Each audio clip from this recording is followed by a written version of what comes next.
So നമ്മൾ നൈക്കിയിൽ നിന്ന് വാങ്ങിച്ചിട്ടുള്ള രണ്ടാമത്തെ ലിപ് ലൈനറാണ് മാർസിൻ്റെ സിനമൺ റോൾ എന്ന് പറഞ്ഞിട്ടുള്ള ഈ ഷെയ്ഡ്. ഇത് നല്ല ഷെയ്ഡാണെന്ന് ചോദിച്ചാൽ ഞാൻ പൊതുവേ ഇത്രയും ഡാർക്കായിട്ടുള്ള ഡാർക്കല്ല, ഒരുമാതിരി എന്താ പറയുക, ബ്രൈറ്റ് ലിപ്സ്റ്റിക്ക് ഞാൻ ഇടാറുണ്ട്. പക്ഷേ ഡാർക്ക് ലിപ്സ്റ്റിക്ക് ഞാൻ അധികം ഇടാറില്ല. നിങ്ങൾക്ക് ഡിഫറൻസ് മനസ്സിലായോ? ബ്രൈറ്റ് എന്ന് പറയുമ്പോൾ കുറച്ചുകൂടെ എറിച്ച് നിൽക്കും, പക്ഷേ ഡാർക്ക് എന്ന് പറഞ്ഞാൽ ഈ പറഞ്ഞ പോലെ കുറച്ചൊരു എനിക്കത് അത്ര ചേരുന്നതായിട്ട് എനിക്ക് ഫീൽ ചെയ്തിട്ടില്ല. ഞാനൊരുമാതിരി ഈ സിഗരറ്റൊക്കെ വലിച്ചിട്ട് ചുണ്ട് കറുത്തിരിക്കുന്ന പോലുള്ള ഫീലാണ് എനിക്ക് വരുന്നത്. സോ എൻ്റെ സ്കിന്നിന് ഇത് അത്ര അടിപൊളിയായിട്ട് എനിക്ക് തോന്നിയില്ല. പക്ഷേ ലൈറ്റായിട്ട് ഇട്ടാൽ ഇറ്റ്സ് മാനേജബിൾ, അത്രേ ഉള്ളൂ. പക്ഷേ ഞാനിത് അമ്മയ്ക്ക് ഇട്ട് നോക്കിയപ്പോൾ അമ്മയ്ക്ക് ഇത് നന്നായിട്ട് ചേരുന്നുണ്ട്. സോ കുറച്ചുകൂടെ ഒരു മീഡിയം സ്കിൻ ടോണുകാർക്ക് ഇത് നന്നായിട്ട് ചേരുമെന്ന് എനിക്ക് തോന്നി.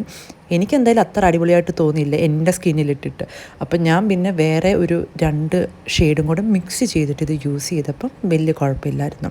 അപ്പം ഞാൻ ആ മിക്സ് ചെയ്യാനെടുത്തത് ലവ് എർത്തിൻ്റെ 2 ഷെയ്ഡാണ്. അപ്പോൾ ഈ ഷെയ്ഡാണ് ഞാൻ ആദ്യം അപ്ലൈ ചെയ്ത് നോക്കിയത്.